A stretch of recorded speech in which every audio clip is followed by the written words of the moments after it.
पिलामाने आज आम आरंभ करवा जन्मभूमि लिखिं कृष्णचंद्र पाणिग्राही। लेखक परिचय से थिले प्रसिद्ध ऐतिहासिक और प्राबंधिक।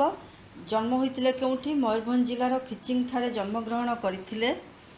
भुवनेश्वर प्रत्नतात्विक अवशेष विषय इंग्राजी रे लिखित तांकर गवेषणा ग्रंथ अत्यंत उपादेय सृष्टि।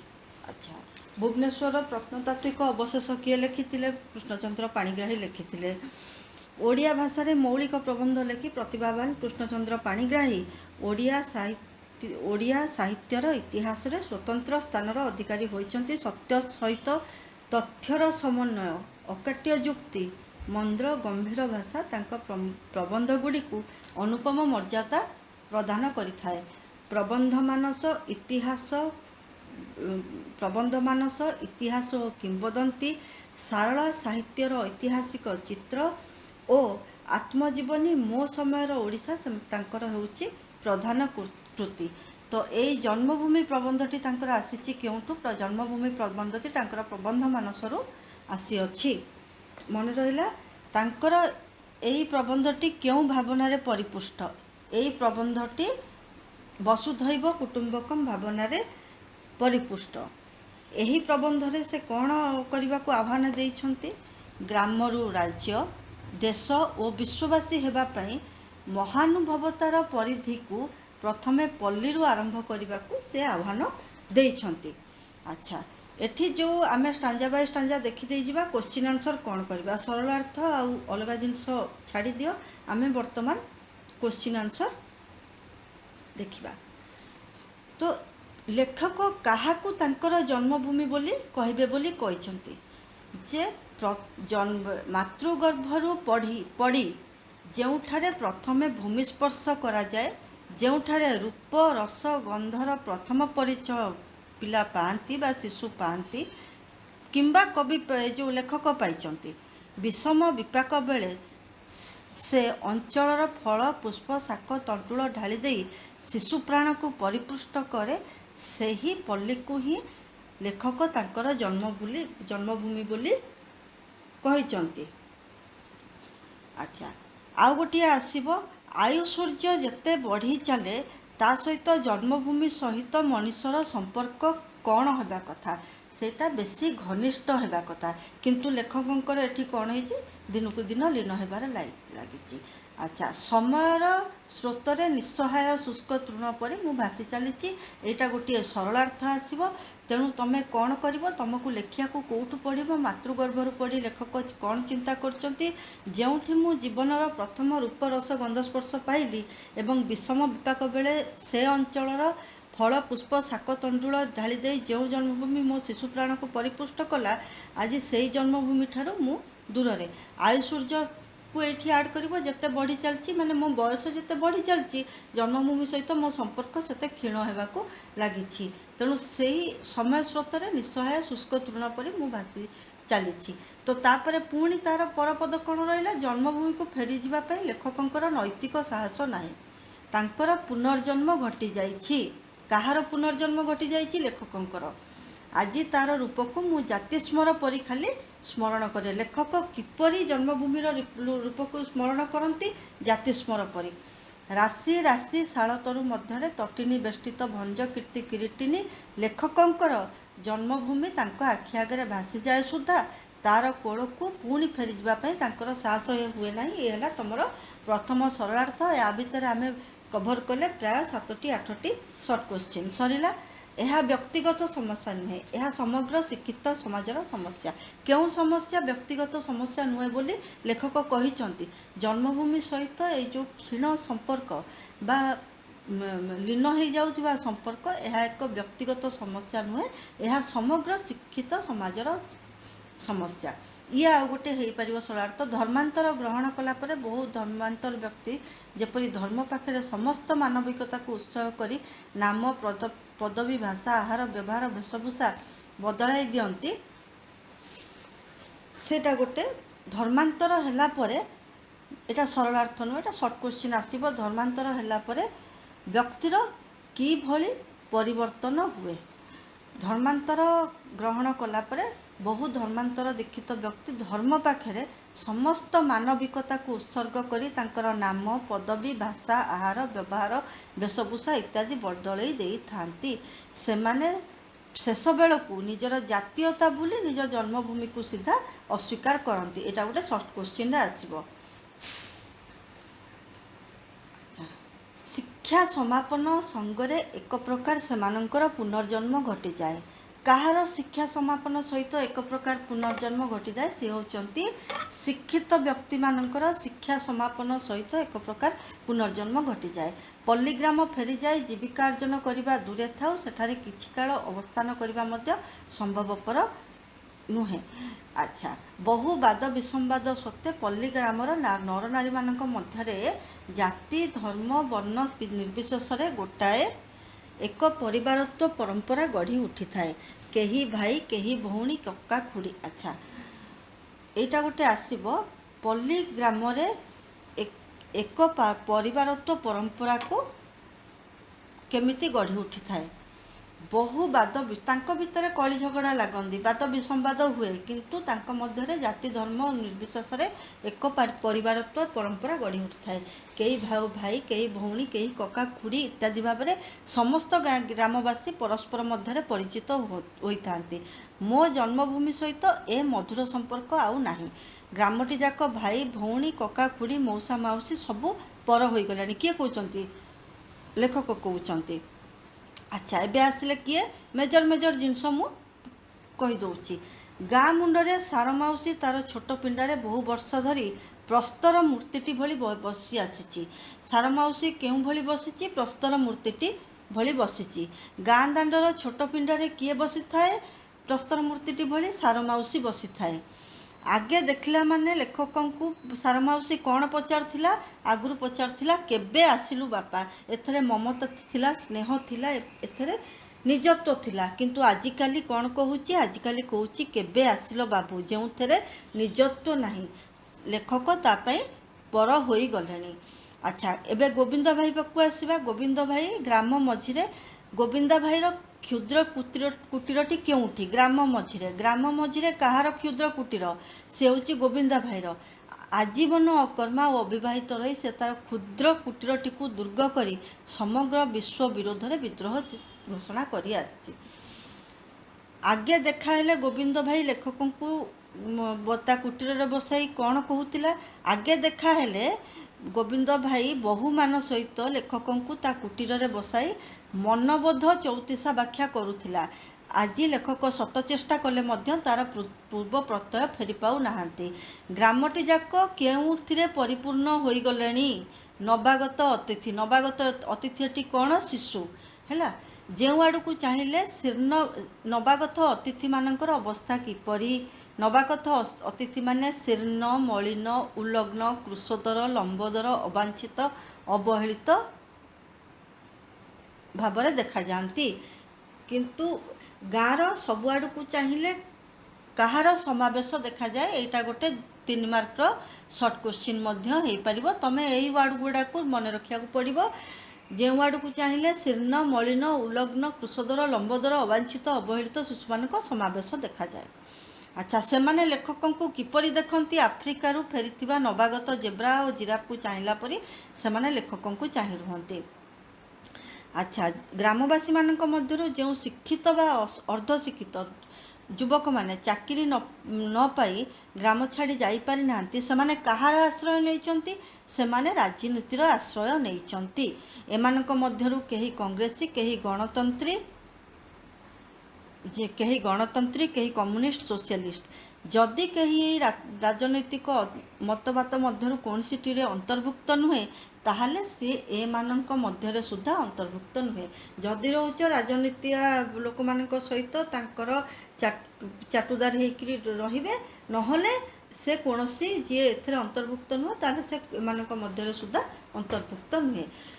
अच्छा, ए लोक माने एही मानक सहित पल्ली प्रकृतिर शोभा उपभोग करने वर्तमान लेखकों पर संभव नुहे। राजनैतिक मतवाद अनुसार एमानकर मानसिकता परिवर्तन हो जाइछि।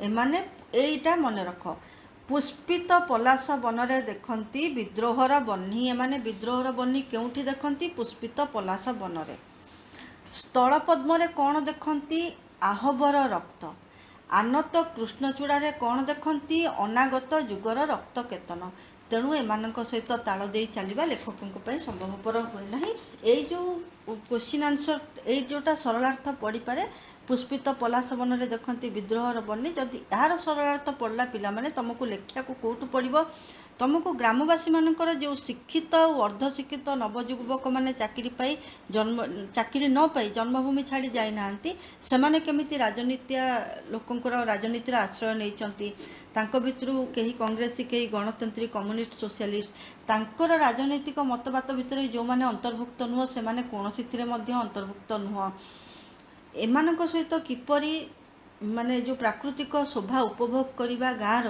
किंबा साहित्य चर्चा करवा किंतु कौनसी भी विषय रे चर्चा करवा लेखकों संभव नुहे कारण राजनैतिक मतवाद अनुसार यही मानकर मानसिक परिवर्तन मध्य चेंज से माने हो जाइछंती से माने कौन करती पुष्पित पलाश बनरे देखती विद्रोहर बन्ही स्थल पद्मरे देखती आहबर रक्त आनत कृष्णचूड़ा अनागत जुगर रक्त केतन सेमती मन रखिबो ग्रामवासी मनरे मोर आ स्थान नाई एमानकर कर्म योजन मध्य स्थान पाइबा वर्तमान लेखकों संभव नुहे स्वार्थर विभेद सत्वे ग्रामवासी जो मैंने अच्छा से जे मन एकाकार मिसी जाऊँगी ता नुह स्वार्थर विभेद सत्वे कर्मक्लेश मध्य ग्रामवासी माने मानकर भितर अन्य प्रकार एक परिवारत्व भाव आपे आपे जात होता है निदाघर झांझी खर जात होता है निदाघर निराट झांझीरे लंगल मुନରେ धरणी बक्ष चिरी एमाने समस्ते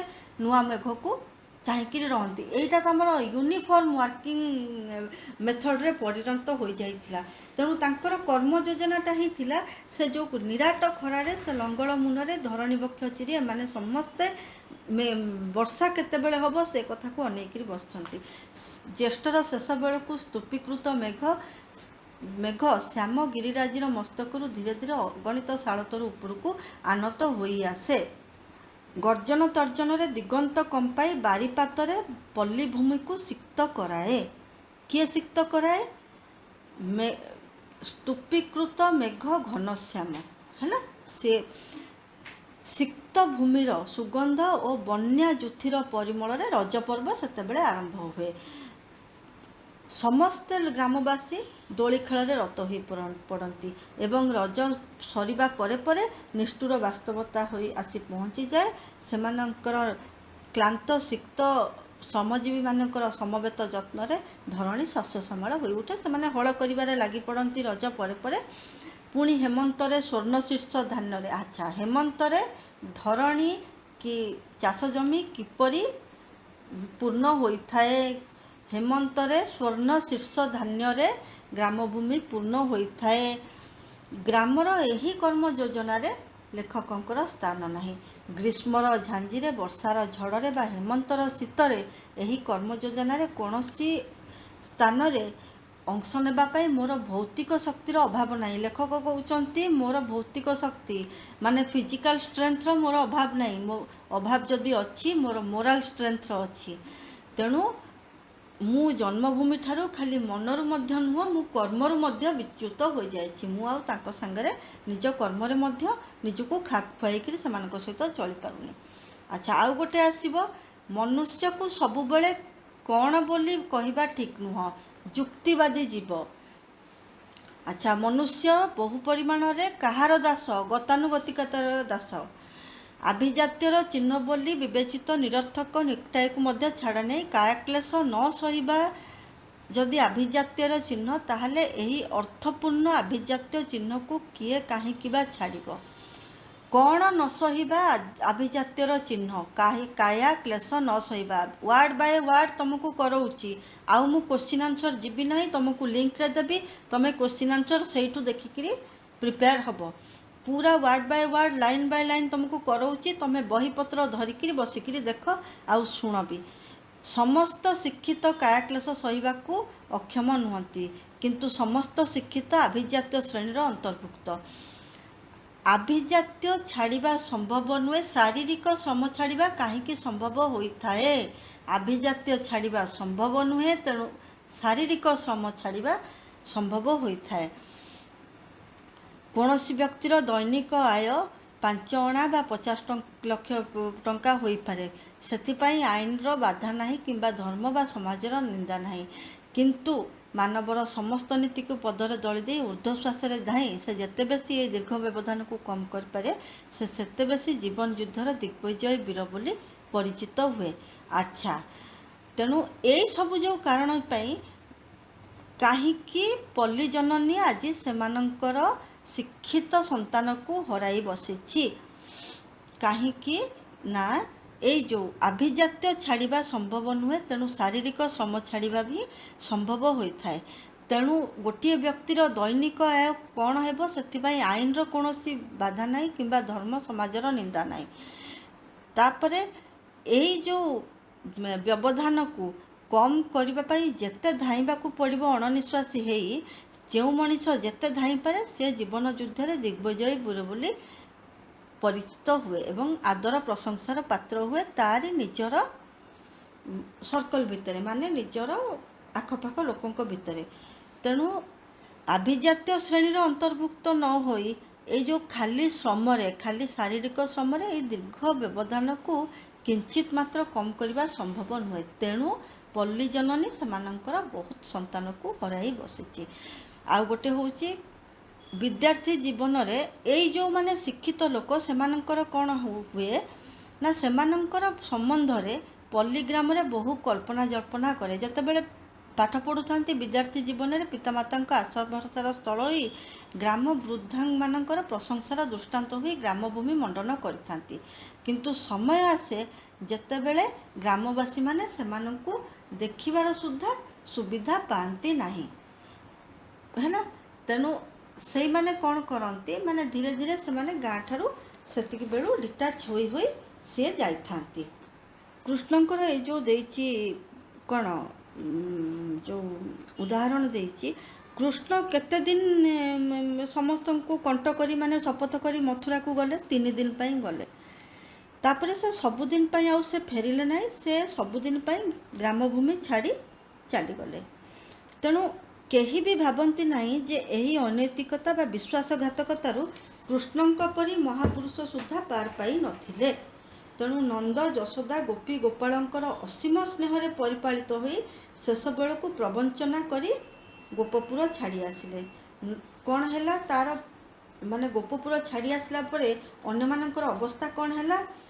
ନନ୍ଦ ଯଶୋଦାଙ୍କର ଚକ୍ଷୁ ଅନ୍ଧୀଭୂତ ହୋଇଗଲା। ପ୍ରେମମୟୀ ରାଧା ଶଶିକଳା ପରି ଦିନ ଆଉ କ୍ଷୀଣା ହୋଇଗଲେ, କିନ୍ତୁ କୃଷ୍ଣ ଆଉ ଫେରିଲେ ନାହିଁ। ମହାଭାରତର ମହାସମରକୁ ଅଙ୍ଗୁଳି ନିର୍ଦ୍ଦେଶରେ ଚଳାଉଥିବା ଶ୍ରୀକୃଷ୍ଣ ମଥୁରାଠାରୁ ଦ୍ୱାରକା ପର୍ଯ୍ୟନ୍ତ ଦୀର୍ଘ ପଥ ଅତିକ୍ରମ କରି ବିପୁଳ ରାଜ୍ୟ, ଅପରିସୀମ ବୈଭବ, ଅଭ୍ରଙ୍କଶ ପ୍ରାସାଦ, ଅଷ୍ଟପାଟବଂଶୀ ଓ ଅଗଣିତ ପୁତ୍ରକନ୍ୟା ଅଧିକାରୀ ହୋଇ ଦ୍ୱାରକାରେ ବସିଗଲେ। ତାପରେ ପରିଣାମ କ'ଣ ହେଲା? କୃଷ୍ଣଙ୍କର ଅଭ୍ରଙ୍କଶ ପ୍ରାସାଦ ଅତଳ ଜଳଧିରେ ତଳେ ନିମଗ୍ନ ହୋଇଗଲା। ତେଣୁ ଏଠି ତମର କୋଶ୍ଚିନ୍ 2ଟା 3ଟା ଆସିପାରିବ। କୃଷ୍ଣ କେତେ ଦିନ ପାଇଁ କଣ୍ଟ କରିକିରି ଯାଇଥିଲେ? 3 ଦିନ ପାଇଁ। ଆଚ୍ଛା, ସିଏ ଛାଡ଼ିକିରି ଚାଲିଗଲା ପରେ ମଥୁରାକୁ ଯେତେବେଳେ ଚାଲିଗଲେ ସବୁଦିନ ପାଇଁ, ସେତେବେଳେ ନନ୍ଦ ଯଶୋଦା ଗୋପୀ ଗୋପାଳଙ୍କର କ'ଣ ପରିସ୍ଥିତି ହୋଇଥିଲା? ତେଣୁ ସେ ଲେଖିବ ନନ୍ଦ ଯଶୋଦାଙ୍କର ଚକ୍ଷୁ ଅନ୍ଧୀଭୂତ ହୋଇଗଲା, ପ୍ରେମମୟୀ ରାଧା ଶଶିକଳା ପରି ଦିନ ଆଉ କ୍ଷୀଣା ହୋଇଗଲେ। ଆଚ୍ଛା, ମହାଭାରତର ମହାସମରକୁ କିଏ ଅଙ୍ଗୁଳି ନିର୍ଦ୍ଦେଶରେ ଚଳାଇଥିଲେ? ଶ୍ରୀକୃଷ୍ଣ। ମଥୁରା ଠାରୁ ତାଙ୍କର କ'ଣ କାହାର ଅଧିକାରୀ ହୋଇ ଦ୍ୱାରକାରେ ବସିଲେ? କିଏ? ଶ୍ରୀକୃଷ୍ଣ। ମଥୁରା ଠାରୁ ଦ୍ୱାରକା ପର୍ଯ୍ୟନ୍ତ ଦୀର୍ଘ ପଥ ଅତିକ୍ରମ କରି ବିପୁଳ ରାଜ୍ୟ, ଅପରିସୀମ ବୈଭବ, ଅଭ୍ରଙ୍କଶ ପ୍ରାସାଦ, ଅଷ୍ଟପାଟବଂଶୀ ଏବଂ ଅଗଣିତ ପୁତ୍ରକନ୍ୟାର ଅଧିକାରୀ ହୋଇ ଦ୍ୱାରକାରେ ବସିଲେ। କୃଷ୍ଣଙ୍କର ଅଭ୍ରଙ୍କଶ ପ୍ରାସାଦ କେଉଁଠି ନିମଗ୍ନ ହୋଇଗଲା? ଅତଳ ଜଳଧି ତଳରେ। ଆଚ୍ଛା, ତାଙ୍କର ନବସଂସାରର ମଦ୍ୟପ ବଂଶଗୋଷ୍ଠୀ ଓ ସାଙ୍ଗସାଥୀ प्रभास तीर्थर एकाकार बनरे परस्पर को हाणी ध्वंस हो गले। तो एठी सांगसाथी प्रभास तीर्थर केउ बनरे परस्पर को हाणी ध्वंस हो गले? एरकार बनरे, भूल से एकाकार कहीदेली, एरकार बनरे राज्यहीन गृहहीन धनहीन पुत्र कन्याहीन होई शेष बेलू महाभारतर कर्णधार निबिड़ अरण्यर लतिका जलार अवश अंग को ढाली। अच्छा देख, कृष्णଙ୍କ भलिया लोक सीए जेतेबेले विश्वासघातकता बा अनैतिकता करिसंती तांकर जन्मभूमि प्रति, तांकु शेषकु कौन भोगिया को पड़ुछि? राज्यहीन गृहहीन धनहीन पुत्र कन्याहीन। तेणु महाभारतर कर्णधार निबिड़ अरण्यर लतिका जलार अवश्य अंग को ढाली अवश्य अंग को ढाली किंतु शेष शांति सुधा रही पार्लेनी। अल्प क्षण पर तांकर दोलायमान पदपल्लव अभिशाप कर निष्ठुर लोहसरटीए आसी पड़ा। तांकर पदपल्लव कौन पड़ा? निष्ठुर लोहसरटीए पड़ा। यह थिला तांको कृतकर्मर परिणाम। जो पाद गोपपुर गोचारण द्वारा चर्म पादुका परी कठिन होइतिला, ताहा द्वारकार राजभोगरे नवपल्लव परी रक्ताभ होइतिला। श्रीकृष्ण पाद काहा भली रक्ताभ थिला? नवपल्लव परी रक्ताभ थिला। ताकू पदपल्लव कहीं कहुई? जो पाद गोपपुर गोचारण द्वारा चर्म पादुका परी कठिन होइतिला, ताहा द्वारकार राजभोगरे नवपल्लव परी रक्ताभ होई पड़ला। तेणु निर्बोध व्याध मनरे ताहा हरिण कर्णर भ्रम आनी देइतिला। पुरातन गाथारे मध्य एही सत्य रही। अच्छा, कृष्णंकर नवराज्यर अभ्रंकश प्रासाद नाही, किंतु तांको मातृभूमिर गोप वृंदावन जमुना गोपी गोपाल सबू पूर्वपरी अछंती। माने ये जो सत्यता याकू जदि वर्तमान आम चिंता करबा जे यार प्रूफ कहीं सिना कृष्णंकर नवराज्यर अभ्रंकश प्रासाद नाही, किंतु तांकर मातृभूमिर गोप वृंदावन जमुना गोपी गोपाल इत्यादि सबू पूर्वपरी अछंती। पूर्वपरी आज मध्य जमुना बोही चलती। वृंदावनर पुष्पित कदम्बर आज मध्य मयूरर उद्धत नृत्य देखा जाए। आज मध्य दूर बंशीस्वनरे अनुढ़ा गोपकन्यार मन अहेतुक अनाहुत व्यथारे भाराक्रांत हो जाए। कृष्णंकर अमर गाथार बहुत किछि शिखिबार अछि। अच्छा, भारतीय अर्थनैतिक बेष्टनी रे पाश्चात्य शिक्षा पद्धति को थोई दिया जाइछि। यार जदि पड़िला सरलार्थ किंबा भारत पाश्चात्य शिक्षा पद्धति को केउठी थोई दिया जाइछि? भारतीय अर्थनैतिक बेष्टनी रे। पाश्चात्य शिक्षार शिक्षित माने जे पाश्चात्य जीवन धारणर मान अनुसरण करिवे यह निश्चिंत कथा। तथापि बहु सहस्र शिक्षित मध्यरु जेउ माने सेमानंक महानुभवतार परिधि को पल्लीग्रामरू प्रथमे आरंभ करी विश्व पर्यंत व्याप्त करि पारछंती, सेई माने ही आम आगरे चिर नमस्य। केउ माने आम आगरे चिर नमस्य? Bit by bit line by line पढ़ौची, तमे माने भल करी सुन आउ पॉज मारी मारी करी तमे क्वेश्चन आंसर कर। बहु सहस्र शिक्षित मानक मध्यरु जो माने सेमानंकर महानुभवतार परिधि को पल्लीग्रामरू प्रथमे आरंभ करी विश्व पर्यंत व्याप्त करि पारछंती, सेई माने ही आम मानकर चिर नमस्य। किंतु एही स्वाभाविक पंथा छाड़ी जो माने ग्रीसीय देवता एटलास पई समस्त विश्वर भार बहन करिछंती बोली कुब्ज होई चलंती, सेमाने खाली प्रवंचना करिथांती। ये आ गोटे क्वेश्चन आंसर, केउ माने खाली प्रवंचना करिथांती। अच्छा, जे भल ग्रामवासी नुहे से भल ओडिशावासी नुहे, जे भल ओडिशावासी नुहे से भल भारतवासी नुहे, आउ जे भल भारतवासी नुहे से भल विश्ववासी होई न पारे। एटा पढ़ी पारे सरलार्थ। सरलार्थ पढ़ले ए जो भारतीय अर्थनैतिक बेष्टनी रु नैकरी एही पर्यंत तुमको लिखा पड़ो जे तुम लिख जे जो माने पल्लीग्रामरू निजर महानुभवतार परिधि को आरंभ करी विश्व पर्यंत व्याप्त करि पारछंती, सेई माने ही आमर चिर नमस्य।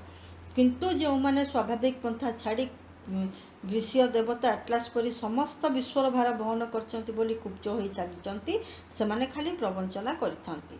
जो माने पाश्चात्य शिक्षार समस्त बंधन छिन्न करी सेमाने निजकु प्रथमे पल्लीरू आरंभ करी समग्र ओडिशा और भारतवर्ष को व्याप्त करि पारंती, सेई माने ही आमर चिर नमस्य हुअंती। सइला तमर क्वेश्चन आंसर सरलार्थ सबु मु एकाथरे डिस्कशन कली। वीडियोर लिंक रे मु देदेवी तुम मानक डिस्क्रिप्शन, से डिस्क्रिप्शन जो थिबो लिंक थिबो सॉरी डिस्क्रिप्शन में लिंक देदेवी। ସେଇଥିରେ ତମେ ମାନେ ଦେଖିବ ଭିଡ଼ିଓରେ ଯେ यार सबू थी आमर सिंगल जो वन शॉट वीडियो थी से वीडियो पढ़ीदब पिला माने वर्तमान देखा सभ्यता और विज्ञान लेखक बंशीधर सामंतराय। अच्छा, बंशीधर सामंतराय कौन थे? जड़े विशिष्ट शिक्षाविद और उद्भिद विज्ञानी। से अविभक्त कटक जिलार पट्टामुंडाई जोटा वर्तमान केन्द्रापड़ा जिला निकटवर्ती बड़पड़ा गाँव में जन्मग्रहण करते। उद्भिद विज्ञान रे बिलातरू उच्चतर शिक्षा प्राप्त हुए से ओडिशा शिक्षा विभाग रे अध्यापक भाव में जोग देते। परवर्ती समय से रेभेन्सा कॉलेज रो अध्यक्ष पद मंडन करथिले। किए रेभेन्सा कॉलेज रो अध्यक्ष पद मंडन करथिले? से बंशीधर सामंतराय। ये गोटे आसीपे तुम मल्टीपल चॉइस। बंशीधर सामंतराय कौन थिले? पेशारे कौन थिले? जड़े विशिष्ट शिक्षाविद और उद्भिद विज्ञानी। विज्ञान संबंधी प्रबंध और शिशु साहित्य रचना करिबारे तांकर आग्रह थिला। तांकर अनेक विज्ञान संबंधी रचना उत्कल साहित्य पत्रिकार प्रकाश पाइथिला। दरिया पारीर सुना और शिशुर बीणा प्रभृति तांकर केतोटी रचना। अच्छा, शिशुर बीणा किए रचना करथिले? तले 4टी ऑप्शन देइथिबो, मन रखता बंशीधर सामंतराय। कारण तांकर ए जो शिशुर बीणा एटी तांकर बहुत बड़ माने फेमस वर्क तांकर गोटे शिशुर बीणा। तेणु एटा मन रखि था। तापरे आउ गोटे होची सभ्यता और विज्ञान प्रबंधटी।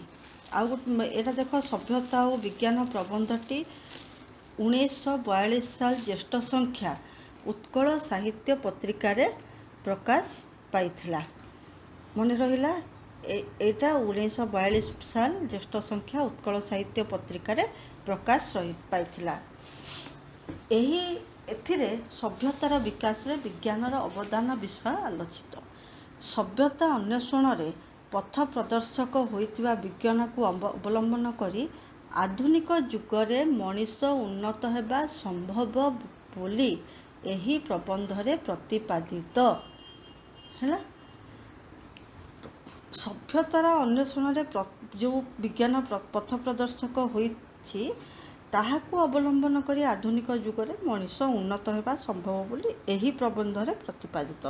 तो एटा मु तुमको काई आउ थरे कहूची, जेतेबेले सरलार्थ पढ़िबो सेतेबेले तमे माने एइथ्रु एक्सट्रैक्ट करिके लिखि पारिबो। एथिरे कवि एया दर्शाइछंती कि एथिरे कवि एहा कहिछंती जे विज्ञान को अवलंबन करी आधुनिक जुगरे मनीष उन्नत हेबा संभव। अच्छा, विज्ञान सभ्यता काहाकु कुहा जाए? प्रथम क्वेश्चन, मानव जो वैषयिक शारीरिक मानसिक और नैतिक उन्नति एवं ज्ञान साधन करिथाए ताकू आमे सभ्यता आख्या दे थाउ। विभिन्न मु मेजर पॉइंट गुड़ाक तुमको कहूँ। विभिन्न कालरे और विभिन्न जुगरे विभिन्न जाति मानकर एही सभ्यतार आदर्श भिन्न भिन्न थिला।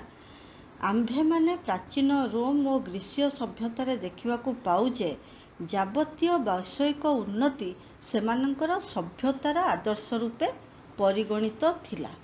भोग थिला तांको सभ्यतार आदर्श। रोम और ग्रीसीय सभ्यतार आदर्श कौन थिला? भोग। प्राचीन मिसरीय सभ्यता मध्य सही भाव में अनुप्राणित। तेणु जदि पचरा जीव एमसीक्यू रे प्राचीन मिसरीय सभ्यतार प्रथम आदर्श कौन थिला? सभ्यतार जे भोग थिला तांको सभ्यतार प्रथम आदर्श। मात्र से समय रे आमे देखिबा भारतीय सभ्यता ताहा थिला अलगा प्रकार, अन्य प्रकार। भारतीय सभ्यतार आदर्श थिला त्याग और आत्मसंयम। भारतीय सभ्यतार आदर्श कौन थिला पचरा जाई पारे? भारतीय सभ्यतार आदर्श थिला त्याग और आत्मसंयम।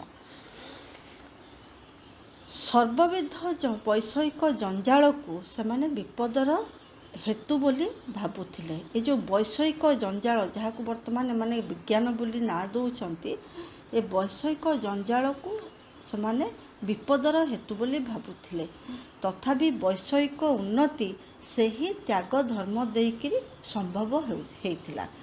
ଆଚ୍ଛା, ତାହେଲେ ଭାରତର ବୈଷୟିକ ଉନ୍ନତି କାହା ଦ୍ୱାରା ସମ୍ଭବ ହୋଇଥିଲା? ତ୍ୟାଗ ଓ ଧର୍ମ ଦେଇ ସମ୍ଭବ ହୋଇଥିଲା।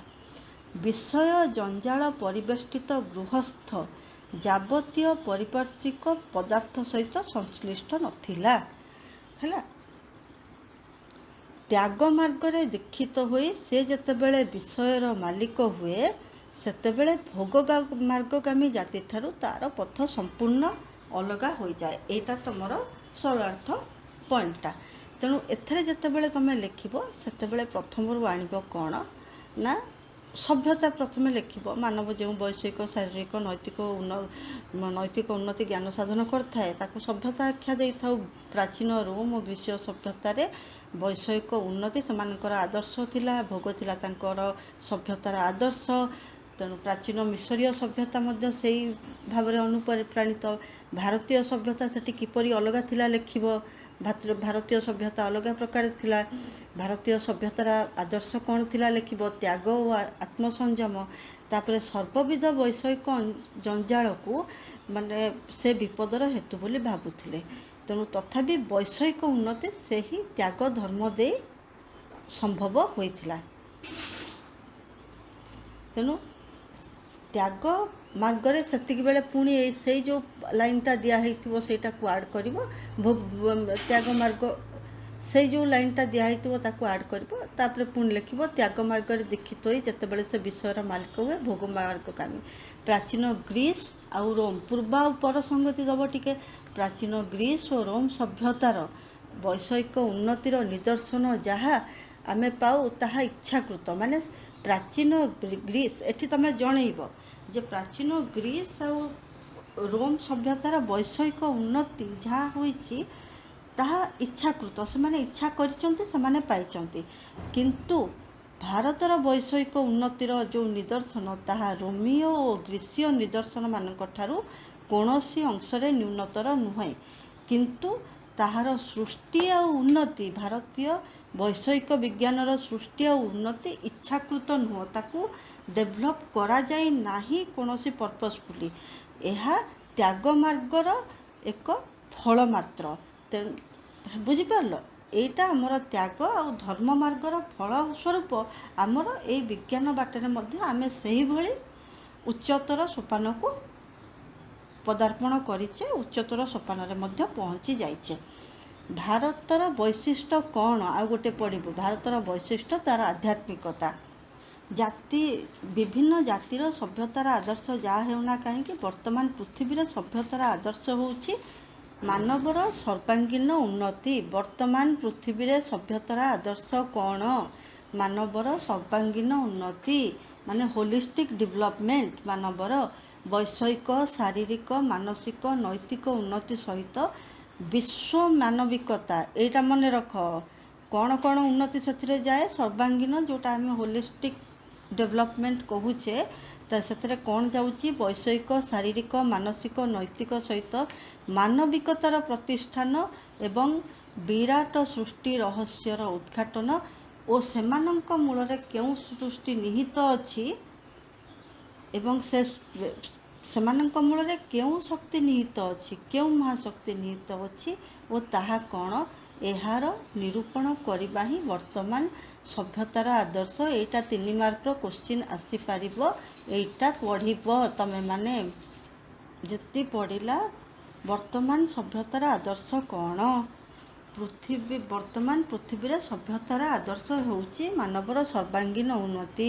ତା ସହିତ ଲେଖିବ ସର୍ବାଙ୍ଗୀନ ଉନ୍ନତି କ'ଣ? ବୈଷୟିକ, ଶାରୀରିକ, ମାନସିକ, ନୈତିକ ଉନ୍ନତି ସହିତ ବିଶ୍ୱ ମାନବିକତାର ପ୍ରତିଷ୍ଠାନ ଓ ବିରାଟ ସୃଷ୍ଟି ରହସ୍ୟର ଉଦ୍ଘାଟନ ଓ ତା ମୂଳରେ କି ମହାଶକ୍ତି ନିହିତ ଅଛି, ତାହା କ'ଣ, ତାକୁ କିପରି ଜାଣିବା, ସେ ସବୁ ଜାଣିବା ହିଁ ବର୍ତ୍ତମାନ ସଭ୍ୟତାର ଆଦର୍ଶ। ବିଭିନ୍ନ କାଳରେ ବିଭିନ୍ନ ଜାତି ଏହାର ଅଂଶ ସଭ୍ୟତାର, ପୁଣି କୌଣସି ଜାତି ଏମାନଙ୍କ ମଧ୍ୟରୁ ପ୍ରାୟତଃ ଅଧିକାଂଶକୁ ନିଜ ସଭ୍ୟତାର ଆଦର୍ଶ ଅଙ୍ଗଭୂତ କରିଥିଲେ ହେଁ ସେମାନଙ୍କ ସାଧନକୁ ସେମାନେ ଭିନ୍ନ ପଥ ଦେଇ ନିରୂପଣ କରିବାକୁ ଯାଇଥିଲେ। କେହି ଚିନ୍ତାରେ ନିରୂପିତ କରିବାକୁ ଚେଷ୍ଟିଥିଲେ, କେହି କାର୍ଯ୍ୟରେ ନିରୂପିତ କରିବାକୁ ଚେଷ୍ଟା ଥିଲେ। ଏମାନଙ୍କ ମଧ୍ୟରୁ କେହି ଲକ୍ଷ୍ୟସ୍ଥଳରେ ପହଞ୍ଚି ପାରିଥିବାର ପ୍ରକାଶ କରନ୍ତି। ହିନ୍ଦୁମାନେ କୁହନ୍ତି ସେମାନେ ଲକ୍ଷ୍ୟସ୍ଥଳ ପାଇଛନ୍ତି। ସେମାନଙ୍କର ବିଭିନ୍ନ ଦର୍ଶନ ଶାସ୍ତ୍ର ନିହିତ ପ୍ରଣାଳୀ ଦ୍ୱାରା ବିଶ୍ୱ ବିରାଟ ଶକ୍ତି କ'ଣ ତାହା ମାନବ ନିରୂପଣ କରିପାରେ। ସେହି ପଥରେ ଗଲେ ପ୍ରଥମେ ଜୀବନରେ ଉଦ୍ଦେଶ୍ୟ ହୃଦୟଙ୍ଗମ ନ ହେଲେ ହେଁ ଲକ୍ଷ୍ୟସ୍ଥଳରେ ପହଞ୍ଚିଲା ପରେ ସମସ୍ତ ସ୍ପଷ୍ଟ ପ୍ରତିଭାତ ହେବ। ହିନ୍ଦୁମାନଙ୍କର ଦର୍ଶନ ଶାସ୍ତ୍ର କ'ଣ କହୁଛି ଯେ ବିଶ୍ୱ ବିରାଟ ଶକ୍ତି ଏଇ ଆମରି ଯେମିତି ଯେଉଁ ବାଟ ଦିଆହେଇଛି, ଆମରି ଧର୍ମ ଆଉ ତ୍ୟାଗ ମାର୍ଗ ଦିଆହେଇଛି, ସେହି ପଥରେ ଗଲେ ଜୀବନର ଉଦ୍ଦେଶ୍ୟ ତମେ ଲକ୍ଷ୍ୟସ୍ଥଳରେ ପହଞ୍ଚିବ। ତମର ଯେତେବେଳେ ଜର୍ଣ୍ଣିଟା ଚାଲୁଥିବ ଯେତେବେଳେ ଯାଉଥିବା ସମୟରେ ତୁମକୁ ସେ ଜିନିଷ ଜଣା ନ ପଡ଼ିପାରେ, କିନ୍ତୁ ଲକ୍ଷ୍ୟସ୍ଥଳରେ ପହଞ୍ଚିଲା ପରେ ତୁମେ ଜାଣିପାରିବ ଯେ ଏଇ ଯେଉଁ ବିଶ୍ୱ ବିରାଟ ଶକ୍ତି କ'ଣ। ତାହେଲେ ଏଠି ଆଉ ଗୋଟେ ସର୍ଟ କ୍ୱେଶ୍ଚିନ୍ ହେବ, କାହା ଦ୍ୱାରା ବିଶ୍ୱ ବିରାଟ ଶକ୍ତି କ'ଣ ତାହା ମାନବ ନିରୂପଣ କରିପାରେ। ମନ ଦେଇ ଶୁଣିଥାଅ। ଦର୍ଶନଶାସ୍ତ୍ର ନିହିତ ପ୍ରଣାଳୀ ଦ୍ୱାରା ବିଶ୍ୱ ବିରାଟ ଶକ୍ତି କ'ଣ ତାହା ମାନବ ନିରୂପଣ କରିଥାଏ। ହେଲା, ବିଭିନ୍ନ ଦର୍ଶନଶାସ୍ତ୍ର ନିହିତ ପ୍ରଣାଳୀ ଦ୍ୱାରା ମାନବ କାହାକୁ ନିରୂପଣ କରିପାରେ? ବିଶ୍ୱ ବିରାଟ ଶକ୍ତିକୁ ନିରୂପଣ କରିପାରେ। ଏହାର ସାଧନ ପାଇଁ ଶାରୀରିକ ମାନସିକ ଉନ୍ନତି ସର୍ବାଦକରଣୀୟ। ଏହା କେବଳ ଶିକ୍ଷା ଓ ସଂଯମ ଓ ବ୍ରହ୍ମଚର୍ଯ୍ୟ ପାଳନରେ ହୁଏ। ଏହା ମୂଳରେ କଠୋର ସାଧନା ଆବଶ୍ୟକ। ସେମାନଙ୍କ ମତରେ ସେମାନେ ସଭ୍ୟତାର ଉଚ୍ଚତମ ସୋପାନ ଆରୋହଣ କରିଥିଲେ ହେଁ ତାର ବିଲୋପ ସାଧନ କଲେ ସଭ୍ୟତର ଜାତି। ଯେତେଦିନ ପର୍ଯ୍ୟନ୍ତ ଭାରତୀୟ ସଭ୍ୟତା ଉପରେ ବାହାରୁ କେହି ହସ୍ତକ୍ଷେପ ନ କରିଥିଲେ ସେ ପର୍ଯ୍ୟନ୍ତ ସେ ଅକ୍ଷୁର୍ଣ୍ଣ ଥିଲା। ଯେ ପର୍ଯ୍ୟନ୍ତ ଭାରତର ସଭ୍ୟତାରେ ଆଉଟସାଇଡ୍ ଇଣ୍ଟରଫିୟରାନ୍ସ ନଥିଲା, ବାହାରୁ କେହି ଭାରତୀୟ ସଭ୍ୟତା ମଧ୍ୟକୁ ପଶି ନଥିଲେ, ଯେତେଦିନ ପର୍ଯ୍ୟନ୍ତ ଭାରତୀୟ ସଭ୍ୟତାଟି ଅନ୍ୟମାନଙ୍କ ଦ୍ୱାରା ପ୍ରେରିତ ହୋଇନଥିଲା ସେ ପର୍ଯ୍ୟନ୍ତ ସେ ଅକ୍ଷୁର୍ଣ୍ଣ ଥିଲା। ମଝିରେ ମୋଗଲ ଆସିଲେ, ଇଂରେଜ ଆସିଲେ, ପର୍ତ୍ତୁଗୀଜ ଆସିଲେ, ତା ପୂର୍ବରୁ ଯାହା ସେମାନେ ଯେତେଦିନ ପର୍ଯ୍ୟନ୍ତ ଭାରତକୁ ସମସ୍ତେ ଆକ୍ରମଣ କରିବାକୁ ଆସୁଛନ୍ତି, ବିଭିନ୍ନ ସଭ୍ୟତାର ଲୋକ ଆକ୍ରମଣ କରି ଆସୁଛନ୍ତି, ସେହି ହିସାବରେ ଭାରତୀୟ ସଭ୍ୟତା ମଧ୍ୟ ତା ମଧ୍ୟରେ କୌଣସି କିଛିଟା ତ ବଦଳିଛି। ତେଣୁ ଅନ୍ୟ ଜାତିମାନେ ମଧ୍ୟ ସେହିପରି ନିଜ ନିଜ ସଭ୍ୟତାର ଉତ୍କର୍ଷ ପ୍ରମାଣ କରିବାକୁ ଚେଷ୍ଟା କରିଥାନ୍ତି। ମାତ୍ର ବର୍ତ୍ତମାନ ଆମ୍ଭେ ଏହିପରି ପରିସ୍ଥିତିରେ ଉପସ୍ଥିତ ହୋଇଛୁ ଯେ କାର୍ଯ୍ୟରେ ସେହି ସବୁ ସାଧନ କରି ତାହାର ଯଥାର୍ଥତା ପ୍ରତିପାଦନ କରିବା ଅସମ୍ଭବ ହୋଇପଡ଼ିଛି। ଯାହା ଦରକାର ଆମେ ସେଇଗୁଡ଼ାକ ପ୍ରପରଲି ପଢ଼ିଦେବା। ବର୍ତ୍ତମାନ ଆଧୁନିକ ସଭ୍ୟତା ବିଷୟ ଆଲୋଚନା କରାଯାଉ। ଏହାର ଲକ୍ଷ୍ୟରେ ଆମ୍ଭେମାନେ ପୂର୍ବେ କହିଥାଉ, ବର୍ତ୍ତମାନ ଏହାର ପଥ କ'ଣ ଦେଖାଯାଉ। ଆଜି ପର୍ଯ୍ୟନ୍ତ ଆମ୍ଭେମାନେ ଆମ୍ଭମାନଙ୍କର ଆଦର୍ଶର ଉଚ୍ଚତମ ସୋପାନରେ ପହଞ୍ଚି ପାରିନାହୁଁ। ସେ ପଥରେ କେତେ ବାଟ ଆସିଛୁ ତାହା କିଛି ମାତ୍ର ନିରୂପିତ ହୋଇପାରେ। ଅନ୍ୟାନ୍ୟ ସଭ୍ୟତାମାନଙ୍କ ପରି ଏହାର ଲକ୍ଷ୍ୟସ୍ଥଳରେ ଉପସ୍ଥିତ ହେବାକୁ ବହୁତ ସମୟ ଦରକାର ବୋଲି ଅନୁମାନ କରାଯାଉଛି। ଏହାର ଶେଷ ଫଳ କ'ଣ ହେବ ତାହା ଭବିଷ୍ୟତ ଗର୍ଭରେ ନିହିତ। ବର୍ତ୍ତମାନ କେବଳ ପରୀକ୍ଷଣ ହିଁ ଚାଲିଛି। ଏଇଟା ଗୋଟିଏ ସରଳାର୍ଥ ହେଇପାରେ। ସେଥିରେ କ'ଣ ଲେଖିବ?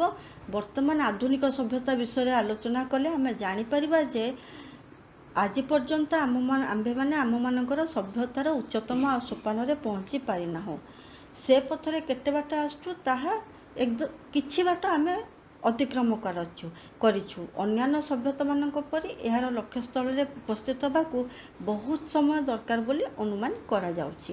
ଏହାର ଶେଷ ଫଳ କ'ଣ ହେବ ତାହା ଭବିଷ୍ୟତ ଆଗାମୀ ସମୟ କହିବ।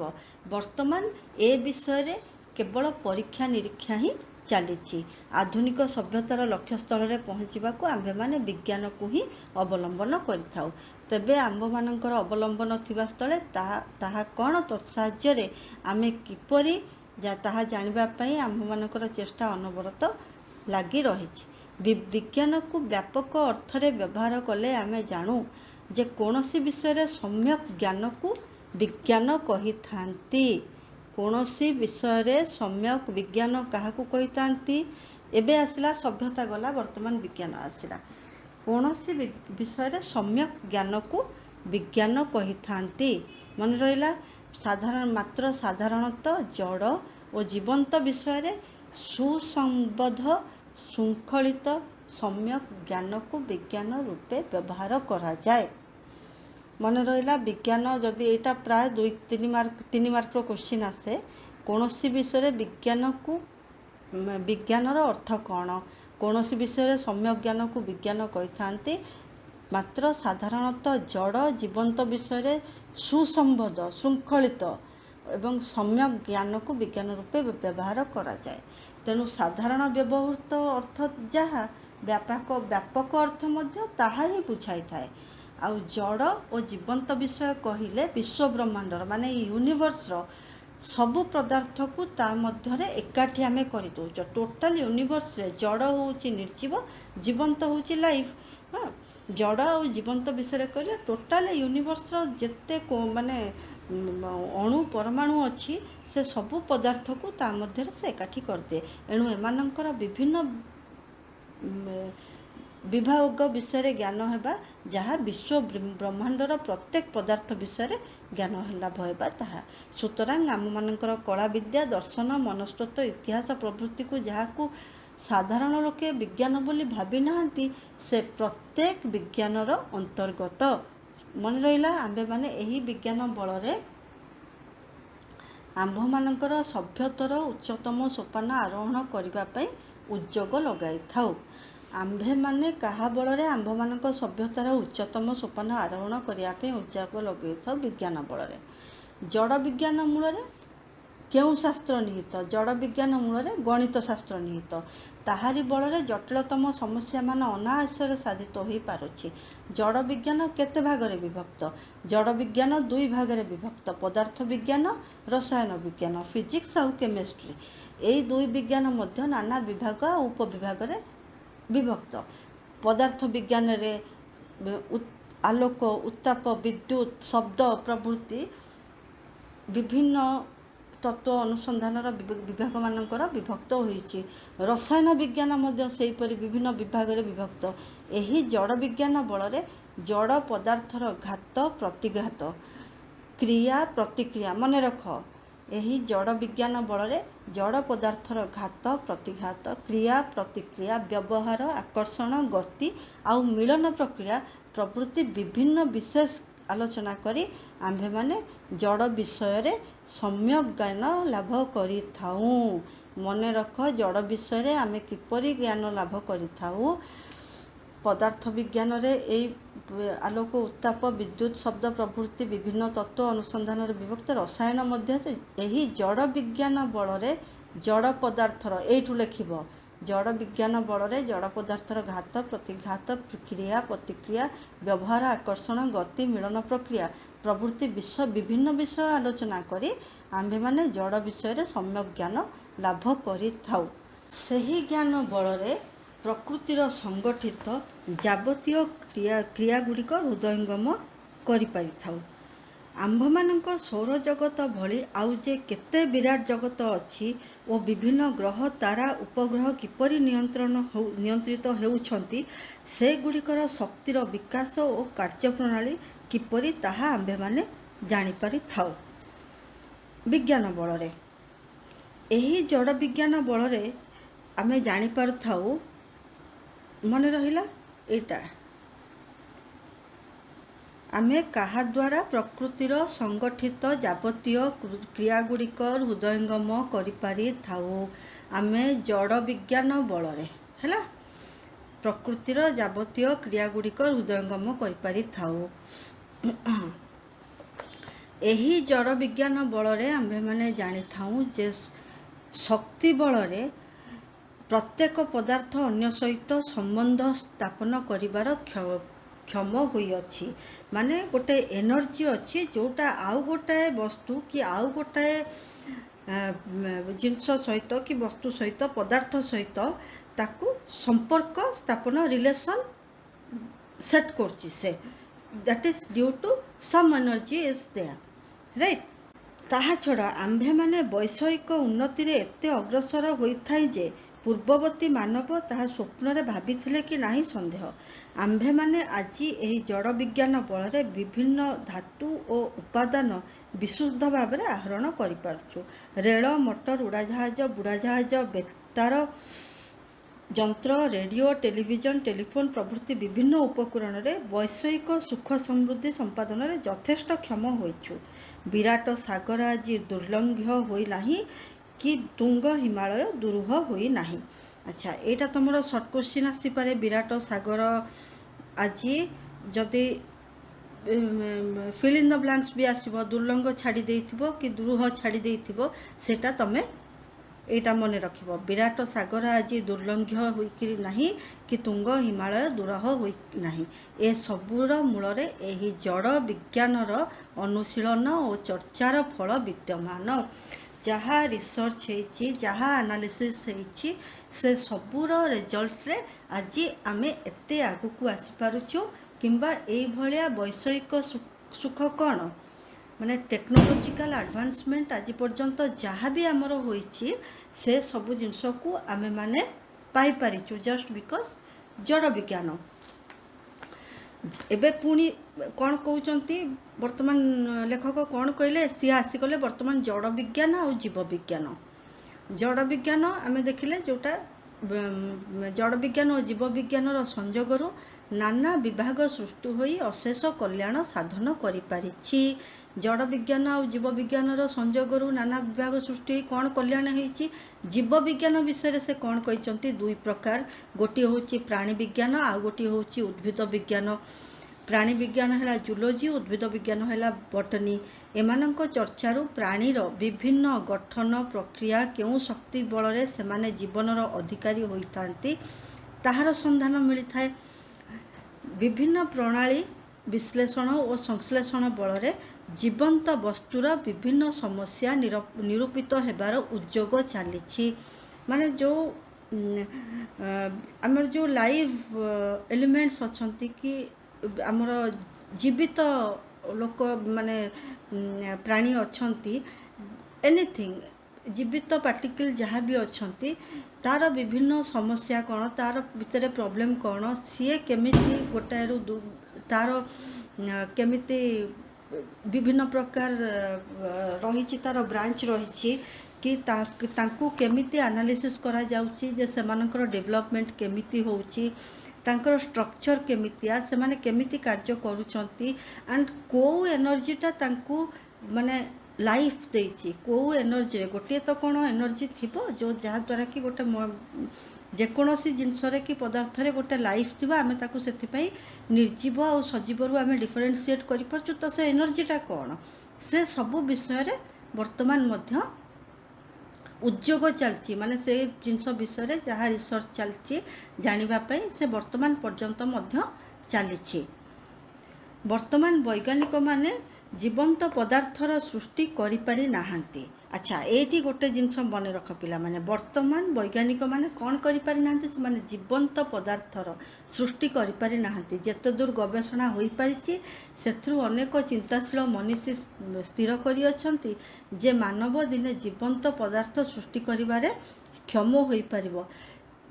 ମାତ୍ର ତାହା ବହୁ ଦୂର ଭବିଷ୍ୟତରେ କି ନିକଟରେ ହେବ, ତାହା କରିବାର ପ୍ରୟାସ ଧୃଷ୍ଟତା ରୂପେ ପରିବ। ଏଇଟା କହିହେବନି ଏକ୍ଜାକ୍ଟଲି କେବେ ହେବ, କିନ୍ତୁ ବହୁତ ମାନେ ଯେଉଁମାନେ ବୁଦ୍ଧିଜୀବୀ ମାନେ ସେମାନେ କହୁଛନ୍ତି ଯେ ନିହାତି ମଣିଷ ଦିନେ ଜୀବନ୍ତ ପଦାର୍ଥ ସୃଷ୍ଟି କରିବାରେ ସକ୍ଷମ ହୋଇପାରିବ। ଏହି ଜୀବବିଜ୍ଞାନ ବଳରେ ଆମ୍ଭେମାନେ ଆଣବିକ ଜୀବନ୍ତ ପଦାର୍ଥଠାରୁ ଆରମ୍ଭ କରି ବିଶାଳକାୟ ହସ୍ତୀ, ତିମି, ବଟବୃକ୍ଷ ପର୍ଯ୍ୟନ୍ତ ସମସ୍ତଙ୍କୁ ବିଶ୍ଳେଷଣ କରି ବିଭିନ୍ନ ପ୍ରକ୍ରିୟା ଓ ସମସ୍ୟା ସମାଧାନରେ ଅନେକ ପରିମାଣରେ ସଫଳ ମନୋରଥ ହୋଇପାରିଥାଉ। ଜଡ଼ ଓ ଜୀବବିଜ୍ଞାନର ସମ୍ମିଶ୍ରଣ ଓ ସହଯୋଗିତାରୁ ଆମେମାନେ, ଆଚ୍ଛା ଏଠି କ'ଣ ହେଲା, ଏଠି ଜଡ଼ ଆଉ ଜୀବବିଜ୍ଞାନ ସମ୍ମିଶ୍ରଣ ମିଶିକିରି ସେମାନେ ଯେତେବେଳେ ଆରମ୍ଭ କଲେ କାମ କରିବା କି କୌଣସି ରିସର୍ଚ୍ଚ କରିବା, ଶରୀର ତତ୍ତ୍ୱ ମାନେ ଆମର ଶରୀର, ଆମର ବଡ଼ିରେ ଯାହା ଶରୀର ତତ୍ତ୍ୱ, ଆୟୁର୍ବେଦ ଯେଉଁଟାକି ଡାକ୍ତରୀ, ମନସ୍ତତ୍ତ୍ୱ, କୃଷି ବିଜ୍ଞାନ, ପୃଥିବୀ ତତ୍ତ୍ୱ, ଜ୍ୟୋତିଷ, ଏସବୁ ନାନାବିଧ ଶାସ୍ତ୍ର ବଳରେ ଆମ୍ଭମାନଙ୍କର ଜ୍ଞାନର ସୀମା ଆମେ ବିସ୍ତୃତ କରିପାରିଥାଏ। ବିଭିନ୍ନ ବିଭାଗର ସାହାଯ୍ୟ ବଳରେ ଇଞ୍ଜିନିୟରିଂ ପ୍ରଭୃତିରେ ପରାକାଷ୍ଠା ଲାଭ କରିପାରିଥାଏ। ଏମାନଙ୍କ ବଳରେ ଆମ୍ଭେମାନେ ବୈଷୟିକ ମାନସିକ ଶାରୀରିକ ଉନ୍ନତି ବହୁ ପରିମାଣରେ କରିପାରିଥାଏ ଓ ବିଭିନ୍ନ ରୋଗ କବଳରୁ ମୁକ୍ତି ଲଭୁଥାଏ। ଅନେକତ୍ର ଏସବୁ ବିଭିନ୍ନ ବିଜ୍ଞାନ ଶିକ୍ଷାର ପ୍ରସାର ହୋଇପାରୁନାହିଁ। ବିଶ୍ୱ ମାନବିକତାର ବିକାଶ ଆଜି ଯାଏ ହୋଇପାରି ନଥିବାରୁ ବହୁତ ଜାଗାରେ ଏହି ବିଜ୍ଞାନ ଓ ଶିକ୍ଷାର ପ୍ରସାର କାହିଁକି ହୋଇପାରୁନାହିଁ ନା ବିଶ୍ୱ ମାନବିକତାର ବିକାଶ ଆଜି ଯାଏ ନ ହୋଇପାରିଥିବାରୁ ଏହାଦ୍ୱାରା ଆମ୍ଭମାନଙ୍କର ଉନ୍ନତି ଅବସମ୍ଭାବୀ, ଏଥିରେ ଅଣୁମାତ୍ର ସନ୍ଦେହ ନାହିଁ। ନ୍ୟାଚୁରାଲି ବିଜ୍ଞାନ ଦ୍ୱାରା ଆମ୍ଭମାନଙ୍କର ଉନ୍ନତି ନିହାତି ହେଉଛି, ସେଥିରେ ଆଦୌ ସନ୍ଦେହ କରିବାର କୌଣସି କାରଣ ନାହିଁ। ଜୀବବିଜ୍ଞାନ ଆଲୋଚନାରେ ଆମ୍ଭେମାନେ ଦେଖୁଥାଉ ଯେ ଜୀବନ୍ତ ଶରୀର କେବଳ ବିଭିନ୍ନ ଜଡ଼ ଉପାଦାନରେ ଗଠିତ। ଶରୀରରେ ଜୀବନଟା ଅଛି, କିନ୍ତୁ ଯେତେବେଳେ ଗୋଟେ ଲାଇଫଟା ସେଥିରୁ ଚାଲି ଯାଉଛି, ସେ ଶରୀରଟା ଜଷ୍ଟ ଲାଇକ୍ ଏନି ମାନେ ନିର୍ଜୀବ ଲାଇଫଲେସ୍ ପାର୍ଟିକଲ୍। ତେଣୁ ଜୀବନ୍ତ ଶରୀର କେବଳ ବିଭିନ୍ନ ଜଡ଼ ଉପାଦାନ, ବିଭିନ୍ନ ନିର୍ଜୀବ ଉପାଦାନରେ ଏକ ଜୀବନ୍ତ ଶରୀର ଗଠିତ। ତେଣୁ ପୂର୍ବର ପଞ୍ଚଭୂତ ବର୍ତ୍ତମାନ ବିଶ୍ଳେଷଣ ପାଇଁ ଅଶେଷ ଉପାଦାନର ସମଷ୍ଟି ରୂପେ ନିରୂପିତ ହୋଇଛି। ଯେଉଁ ପଞ୍ଚମହାଭୂତ କୁହାଯାଏ, ପୂର୍ବର ପଞ୍ଚଭୂତ ବର୍ତ୍ତମାନ ବିଶ୍ଳେଷଣ ପାଇଁ ଅଶେଷ ଉପାଦାନର ସମଷ୍ଟି ରୂପେ। ତାହେଲେ ପଞ୍ଚଭୂତ କ'ଣ ତମେ ମାନେ ଏଠି ମନେ ରଖ। କ୍ଷିତି ଅପ୍ ତେଜ ମରୁତ୍ ବ୍ୟୋମ୍। କ୍ଷିତି ଅପ୍ ତେଜ ମରୁତ୍ ବ୍ୟୋମ୍, ଏତିକି ମନେ ରଖ। ବିଭିନ୍ନ ଜଡ଼ ଉପାଦାନର ସମାବେଶ ସହ ଜୀବନ୍ତ ଶକ୍ତିକୁ ଏହି ବିଭିନ୍ନ ଜଡ଼ ତେଣୁ ବର୍ତ୍ତମାନ ମୁଁ ଯାହା କହିଲି କ୍ଷିତି ଅପ୍ ତେଜ ମରୁତ୍ ବ୍ୟୋମ୍, ଏସବୁ ଗୁଡ଼ାକ ଜଡ଼ ଉପାଦାନ। ତେଣୁ ବିଭିନ୍ନ ଜଡ଼ ଉପାଦାନର ସମାବେଶ ସହ ଜୀବନ୍ତ ଶକ୍ତିର ବିକାଶ, ଜୀବନ୍ତ ଶକ୍ତିର ବିକାଶ ହୋଇଛି। ଏଗୁଡ଼ିକ ଛଡ଼ା ଏକ ଜୀବନ୍ତ ଶକ୍ତି ସର୍ଭାଇଭ୍ କରିବା ସମ୍ଭବ ନୁହେଁ। ତେଣୁ ଜୀବନ୍ତ ଶକ୍ତିର ବିକାଶ ଜୀବନ୍ତକୁ ସମ୍ଭବ କରିଅଛି। ଆମ୍ଭେମାନେ ଦେଖୁଥାଉ ଯେ ଗେଙ୍ଗୁଟି ପଥରରେ ପାଣି ପଡ଼ିଲେ ତହିଁରୁ ଚୂନ, ଅଙ୍ଗାରକାମ୍ଳ ଏବଂ ବିଶେଷ ଉତ୍ତାପ ବାହାରେ। ଏହି ଉତ୍ତାପ ଶକ୍ତିର ଏକ ଅବସ୍ଥା। ଆଚ୍ଛା, ଏ ଯେଉଁ ଗେଙ୍ଗୁଟି ପଥରରେ ପାଣି ଢାଳିଲେ କ'ଣ ହୁଏ? ସେଥିରୁ ଯେଉଁ କାର୍ବନ ଡାଇଅକ୍ସାଇଡ଼ ବାହାରିବ, ଚୂନ ଆଉ ଏକ ହିଟ୍ ଜେନେରେଟ୍ ହୁଏ। ତ ଏଇ ଯେଉଁ ଉତ୍ତାପ, ସେଟା ଗୋଟେ ଏନର୍ଜିର ଗୋଟେ ଷ୍ଟେଟ୍, ବୁଝିଲ? ଶକ୍ତିର ଏକ ଅବସ୍ଥା। ଉତ୍ତାପ ଶକ୍ତିର ଗୋଟେ ଅବସ୍ଥା, ଏନର୍ଜିର ଗୋଟେ ଷ୍ଟେଟ୍। ଆମ୍ଭେମାନେ ଚୂନ ଆଉ ଅଙ୍ଗାରକାମ୍ଳ ବାଷ୍ପ ଏକତ୍ର କରି ଗେଙ୍ଗୁଟି ପଥର ପ୍ରସ୍ତୁତ କଲେ ତହିଁରେ ଶକ୍ତି ସଂଯୋଗ ପ୍ରୟୋଜନ। ଆମେ ଯଦି ଚୂନ ଆଉ ଅଙ୍ଗାରକାମ୍ଳ, କାର୍ବନ ଡାଇଅକ୍ସାଇଡ଼ ମିଶାଇକିରି ଆମେ ସେଥିରୁ ଧର ଗେଙ୍ଗୁଟି ପଥର ତିଆରି କରିବା, ତେଣୁ ତାକୁ ତିଆରି କଲାବେଳେ ବି ଶକ୍ତି ଦରକାର, ଏନର୍ଜି ଦରକାର। ବିଭିନ୍ନ ପଦାର୍ଥରେ ଶକ୍ତି ସଂଯୋଗ ବା ବିୟୋଗରେ ଆମେ ଦେଖୁଥାଉ ଯେ ପଦାର୍ଥ ଗୁଡ଼ିକ ବିଭିନ୍ନ ଅବସ୍ଥା ପ୍ରାପ୍ତ ଥାଏ। ଯେତେବେଳେ ଗୋଟେ ଜିନିଷରେ କି ଗୋଟେ ପଦାର୍ଥରେ କି ଗୋଟେ ଅବଜେକ୍ଟରେ ଆମେ ଏନର୍ଜି ଆଡ଼୍ କରୁ କି ଏନର୍ଜି ସବଟ୍ରାକ୍ଟ କରୁ, ସେଥିରେ ଆମେ କ'ଣ ଦେଖୁ ଯେ ପଦାର୍ଥ ଗୁଡ଼ିକ ସେମାନେ ଗୋଟେ ସ୍ପେସିଫିକ୍ ଷ୍ଟେଟ୍ରେ ଥାଆନ୍ତି।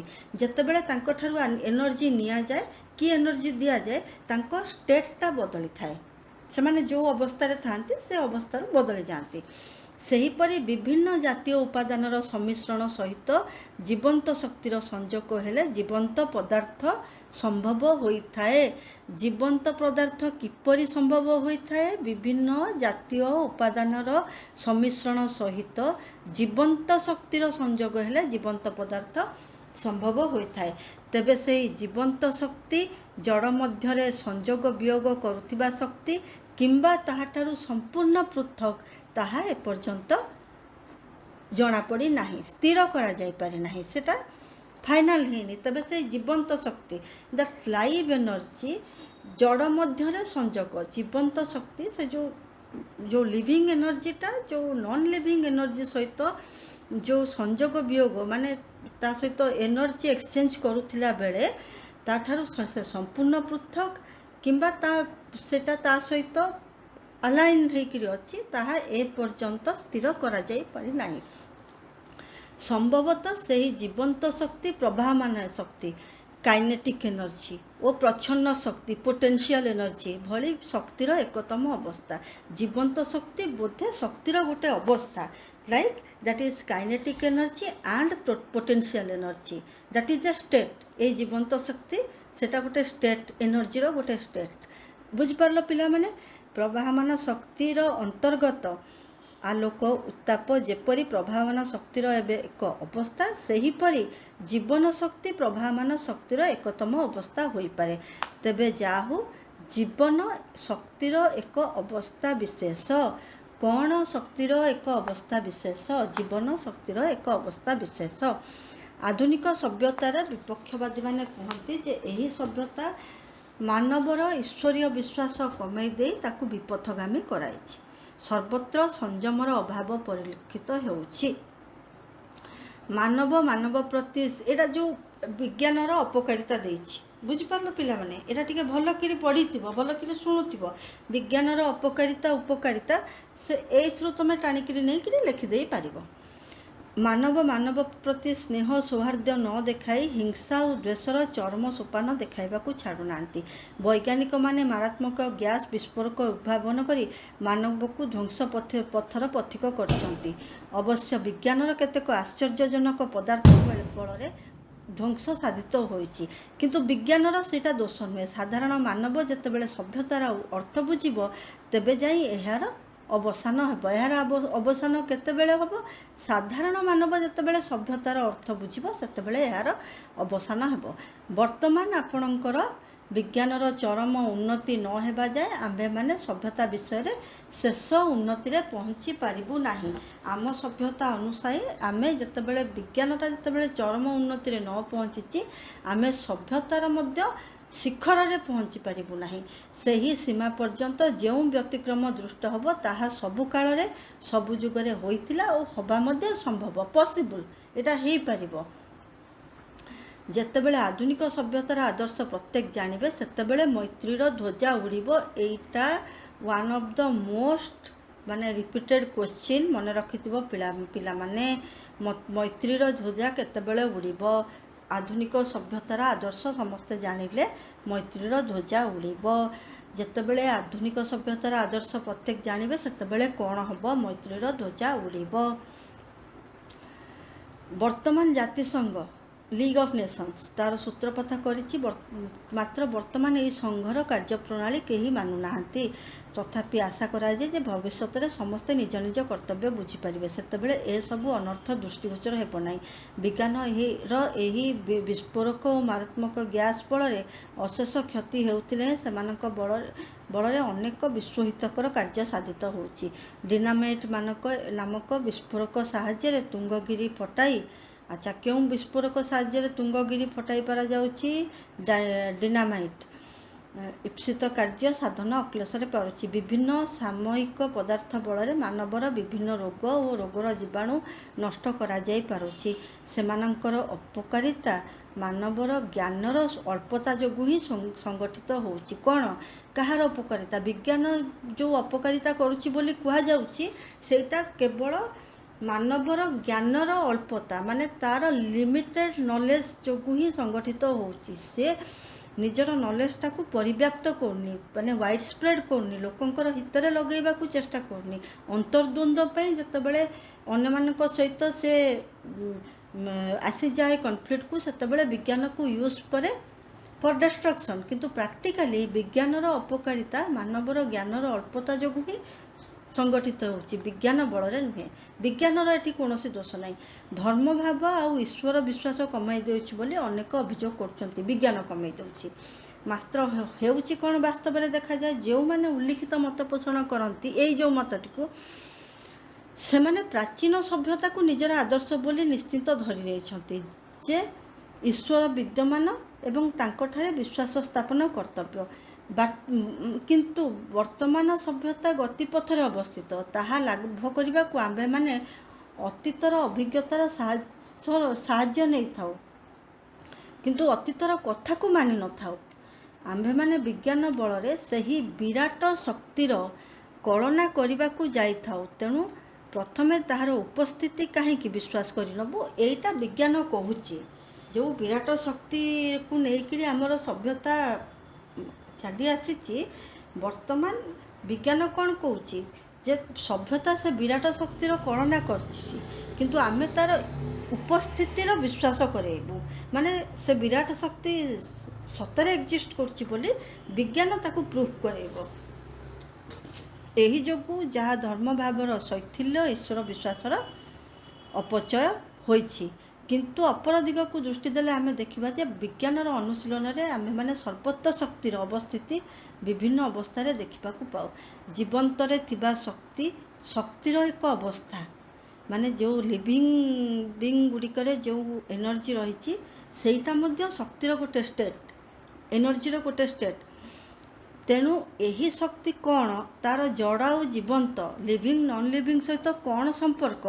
ଯେଉଁ ଲିଭିଂ ବିଙ୍ଗରେ ଯେଉଁ ଶକ୍ତି ଅଛି ସେଇଟା ଲିଭିଂ ଆଉ ନନ୍ ଲିଭିଂକୁ କେମିତି କମ୍ବାଇନ୍ କରୁଛି, କେମିତି କନେକ୍ଟ କରୁଛି, ତାହା ଆମ୍ଭେମାନେ ଜାଣିବା ପାଇଁ ଚେଷ୍ଟିତ ଥାଏ। ଏପରି ସ୍ଥଳେ ଆମ୍ଭମାନଙ୍କର ଧର୍ମଭାବ କମିଯାଇଛି ବୋଲି କହିବା ସମ୍ପୂର୍ଣ୍ଣ ଅଯୌକ୍ତିକ। ଆମମାନଙ୍କର ଧର୍ମଭାବ କମିଯାଇଛି ବୋଲି କହିବାଟା ଇଟ୍ ଇଜ୍ ଇଲଜିକାଲ, ଅଯୌକ୍ତିକ।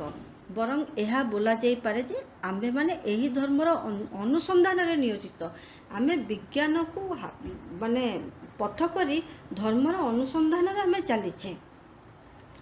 ଯଦି ସୃଷ୍ଟିର ରହସ୍ୟ ଭେଦ କରିବା ଧର୍ମ ପଦବାଚ୍ୟ ହୋଇଥାଏ, ଆମେ ସୃଷ୍ଟିର ରହସ୍ୟ ଭେଦ କରିବାକୁ ଆସିଛେ। ଆମର ଯେଉଁ ଏତେ ବିରାଟ ଇତିହାସ ଅଛି, ବିରାଟ ସଭ୍ୟତା ଅଛି, ତାହାର ପୁଣି ଆମେ ମୂଳ ପର୍ଯ୍ୟନ୍ତ ଯିବା ନା ଯିବାନି? ଆମେ ଯେତେବେଳେ ମୂଳ ପର୍ଯ୍ୟନ୍ତ ଯିବା, ଆମେ କାହାକୁ ପଥ କରିକିରି ଚାଲିବା? ଆମେ ବିଜ୍ଞାନକୁ ପଥ କରିକିରି ଆମର ସଭ୍ୟତାର ମୂଳ ପର୍ଯ୍ୟନ୍ତ ଯିବାକୁ ଚାହୁଁଛେ। ତେଣୁ ସେଇଟାରେ ଧର୍ମଭାବ କମିବାଟା କହିବା ନିରର୍ଥକ। ଆମ୍ଭମାନଙ୍କର ଏହି ପ୍ରାଚୀନ ଧର୍ମଭାବର ଶୈଥିଲ୍ୟ ଦେଖି ଯଦି ଲୋକେ ବିଚଳିତ ହେଉଛନ୍ତି, ତାହେଲେ ଆମ୍ଭେମାନେ ପ୍ରାଚୀନ ପ୍ରଥା ଅନେକ ଛାଡ଼ି ଦେଇଅଛୁ। ତାହା ଆମ ପାଇଁ ବିଚଳିତ ହେବା ତ ଦେଖା ନାହିଁ। ଏଣୁ ଆମ୍ଭେମାନେ କହୁ, ଯେତେବେଳେ ଆମ୍ଭେମାନେ ଏକ ନୂତନ ପଥର ଅନୁସନ୍ଧାନରେ ନିଯୁକ୍ତ, ସେତେବେଳେ ଆମ୍ଭମାନଙ୍କୁ ଅର୍ଦ୍ଧପଥରେ ନୈରାଶ୍ୟ ଜର୍ଜରିତ ନ କରି ପ୍ରାଚୀନ ପଥ ଦେଇ ଅଗ୍ରସର ହେବା ପାଇଁ ଉପଦେଶ ନ ଦେଇ ଆମ୍ଭେମାନେ ନୂତନ ପଥରେ କେତେ ଦୂର ସଫଳ କାମ ହୋଇପାରୁଛୁ ତାହା ହିଁ ଦେଖିବା ଉଚିତ। ଶେଷ ସୀମାରେ ପହଞ୍ଚିବା ପାଇଁ ଚେଷ୍ଟିତ ହେବା ଆବଶ୍ୟକ। ଅବଶ୍ୟ ଆଧୁନିକ ବୈଜ୍ଞାନିକ ପ୍ରଣାଳୀର ଅନୁଗାମୀ ବିଭିନ୍ନ ରୀତିନୀତି, ଶିକ୍ଷା, ସଭ୍ୟତାରେ କେତେ ପରିମାଣରେ ଦୋଷ ଥାଇପାରେ, ତାହାର ସଂଶୋଧନ ଆବଶ୍ୟକ। ଯେଉଁ ଆମେ କହୁଛେ ଯାହାକୁ ଯେ ବୈଜ୍ଞାନିକ ପ୍ରଣାଳୀର ଅନୁଗାମୀ ବିଭିନ୍ନ ରୀତିନୀତି, ସଭ୍ୟତାରେ କେତେକ ପରିମାଣରେ ଦୋଷ ରହିଛି, ତାକୁ ସଂଶୋଧନ କରାଯାଉ, ତା'ର ରେକ୍ଟିଫିକେସନ୍ କରାଯାଉ। ସଂଶୋଧନ ମାନେ ରେକ୍ଟିଫିକେସନ୍ କରାଯାଉ। ଅନେକ ବିଷୟରେ ଅଜ୍ଞତା ଆମ୍ଭମାନଙ୍କର କଲ୍ୟାଣ ବୋଲି ବହୁତ ବିଚାରିଥାନ୍ତି। ବିଭିନ୍ନ ବିଷୟରେ ଯେଉଁ ଆମେମାନେ କିଛି ବି ଜାଣୁନେ, ସେଇଟା ଆମ ନିଜର ଗୋଟେ କଲ୍ୟାଣକାରୀ ବୋଲି ସମସ୍ତେ ବିଚାରିଥାନ୍ତି, ବହୁତ ଲୋକ ଭାବିଥାନ୍ତି। ମାତ୍ର ସେମାନଙ୍କର ମନେ ରଖିବା ଉଚିତ, ଯେଉଁ ଘରଟିରେ ତାଲା ଦେଇ ବାରଣ କରି ଦିଆଯାଏ ଯେ ତାହା ଖୋଲିବ ନାହିଁ, ତାହାକୁ ହିଁ ଖୋଲିବା ପାଇଁ କୌତୂହଳ ଜନ୍ମିଥାଏ। ଯେମିତି ଗୋଟିଏ ଜାଗାକୁ ଦେଖାଇ ଦେଇ କୁହାଯାଏ, ତୁ ସେଠିକି ଯିବୁ ନାହିଁ, ତ ତମେମାନେ ଯତୁନେ ସେଇଠି ଯାଇକିରି ଦେଖ ଯେ ସେ ଜିନିଷଟା ଅଛି କ'ଣ। ସେଇଟା ହିଁ ହୁଏ। ଏ ବିଷୟରେ ସୁବିଧା ହେଉଛି ତାଲାଟା ଖୋଲି ତାହାର ଅପକାରିତା ଦେଖାଇ ସେଥିରୁ ରକ୍ଷା ପାଇବାର ଉପାୟ ନିରୂପଣ କରିବା ଉଚିତ। କାହିଁକି ଯିବନି ଯଦି ତମେ କାହାକୁ ବୁଝାଉଛ କି ଏ ଜାଗାକୁ ଯିବନି କି ସେ ଜାଗାକୁ ଯିବନି, ତାକୁ ନେଇକିରି ତାଲା ଖୋଲି ସେଠି ହେଉଛି କ'ଣ ଦେଖି, ତା ଦେହରେ ଯେଉଁ ପ୍ରୋବ୍ଲେମ୍ ହେଉଛି ସେଥିରୁ କେମିତି ଏସ୍କେପ୍ କରିବୁ ତା'ର ଉପାୟ ନିରୂପଣ କରିବା ଉଚିତ। ବର୍ତ୍ତମାନ ବିଜ୍ଞାନ କ'ଣ କରୁଛି? ବିଜ୍ଞାନ ତାହା ହିଁ କରୁଛି। ଯାବତୀୟ ବିଷୟରେ ନିଜର ଜ୍ଞାନ ଲାଭରେ ନିଜର ସଭ୍ୟତାର ଭିତ୍ତି ସ୍ଥାପନ ପାଇଁ ଆଧୁନିକ ମାନବ ଚେଷ୍ଟିତ। ଯେତେବେଳେ ଆମ୍ଭେମାନେ ସମସ୍ତେ ଜାଣିପାରିବା, ଯେତେବେଳେ ପର୍ବତ ଶିଖରରେ ପହଞ୍ଚି ପାରିବା, ସେତେବେଳେ ବିଜ୍ଞାନର ଅନ୍ଧକାର ଦିଗଟି ଅପସାରିତ ହୋଇଯିବ। ବିଜ୍ଞାନର ଅନ୍ଧକାରିତ ଦିଗଟି କେତେବେଳେ ଅପସାରିତ ହୋଇଯିବ? ଆମେ ଯେତେବେଳେ ସମସ୍ତ ବିଷୟରେ ଜାଣିପାରିବା ଓ ସଭ୍ୟତାର ପର୍ବତ ଶିଖରରେ, ପର୍ବତ ମାନେ ପର୍ବତ ଚଢ଼ିବା କଥା କୁହାଇନି, ସଭ୍ୟତାର ପର୍ବତ ଶିଖରରେ ପହଞ୍ଚି ପାରିବା, ସେତେବେଳେ ବିଜ୍ଞାନର ଅନ୍ଧକାର ଦିଗଟି ଅପସାରିତ ହୋଇଯିବ, ହଟିଯିବ, ରହିବ ଆଲୋକମୟ ପ୍ରଭାବ। ଦେଖିବାକୁ ଗଲେ ପ୍ରାଚୀନ ସଭ୍ୟତା ମଧ୍ୟ ଏହି ବିଜ୍ଞାନକୁ ପଥ ପ୍ରଦର୍ଶକ ବୋଲି ଧରି ନେଇଥିଲା। ତତ୍କାଳୀନ ଲୋକେ ଅନେକ ବିଷୟରେ ଜ୍ଞାନ ଲାଭ କରିଥିଲେ, ଅପରପକ୍ଷରେ କେତେକ ପାରି ବି ନଥିଲେ। ପାର୍ଥକ୍ୟ ହେଉଛି ଏଇଠାରେ। ଏଣୁ ଆମେ କହିବାକୁ ଚାହୁଁ ଯେ ଆଧୁନିକ ସଭ୍ୟତା ତା'ର ଲକ୍ଷ୍ୟ ପଥରେ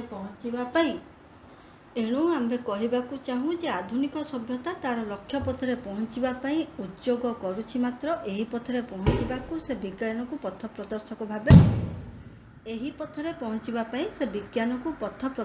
ଭାବେ ବରଣ କରିନେଇଛି। କେଉଁ ପଥରେ ପହଞ୍ଚିବା ପାଇଁ ବିଜ୍ଞାନକୁ ପଥ ପ୍ରଦର୍ଶକ ରୂପେ ବରଣ କରିନେଇଛି? ଯେ ଆଧୁନିକ ସଭ୍ୟତା ତା'ର ଲକ୍ଷ୍ୟ ପଥରେ ପହଞ୍ଚିବା ପାଇଁ, ତାହାରି ବଳରେ ଯେ ଆମ୍ଭେମାନେ ଅନେକ ଦୂର ଅଗ୍ରସର ହୋଇପାରୁଥାଏ ସମସ୍ତେ ଦେଖିପାରୁଥିବେ। ଯେଉଁଗୁଡ଼ିକ ପଥ ପ୍ରଦର୍ଶକର ଦୋଷ ରୂପେ ବର୍ଣ୍ଣିତ ହେଉଛି ସେଗୁଡ଼ିକ ବାସ୍ତବରେ ପାରିପାର୍ଶ୍ୱିକ ପଦାର୍ଥମାନଙ୍କ ଠାରୁ ଜାତ। ସେଥିରେ ବିଜ୍ଞାନର କୌଣସି ଦୋଷ ନାହିଁ। ଆମ୍ଭେମାନେ ଅତୀତ ପ୍ରତି ଦୃଷ୍ଟିପାତ କରି ବିଜ୍ଞାନକୁ ଦେଖିଲେ ଦେଖୁଥାଏ ଯେ ବିଜ୍ଞାନ ଆଶାତୀତ ଭାବରେ ଆମ୍ଭମାନଙ୍କୁ ସଭ୍ୟତା ଅନ୍ୱେଷଣରେ ବାଟ ଦେଖେଇ ଆସିଛି। ଏଣୁ ଆମ୍ଭେମାନେ ଦିନେ ସେହି ପଥ ପ୍ରଦର୍ଶକ ସାହାଯ୍ୟରେ ଯାବତୀୟ ବିଷୟରେ ସର୍ବାଙ୍ଗୀନ ଉନ୍ନତି ଓ ଜ୍ଞାନ ଲାଭ କରି ଏକ ଅଲୌକିକ ଶକ୍ତିର ଅଧିକାରୀ ହୋଇପାରିବୁ ବୋଲି ପୂର୍ଣ୍ଣ ଆଶା କରୁଛୁ। ଏଥିରେ ପିଲାମାନେ ତୁମର ରହିଲା MCQ କରେଇଛି, ଏଥିରେ ତୁମକୁ ସରଳାର୍ଥ ଲେଖା କହିଛି। ଯେତେବେଳେ ମୁଁ ଲାଷ୍ଟ ବେଳକୁ ବି କହିଦେବି, ସରଳାର୍ଥର ସବୁ ଡିଟେଲ୍ ବି କହିଦେବି। ଏ ଚାପ୍ଟରକୁ ବି ଏଇଠି କ୍ଲୋଜ୍ କରିବା।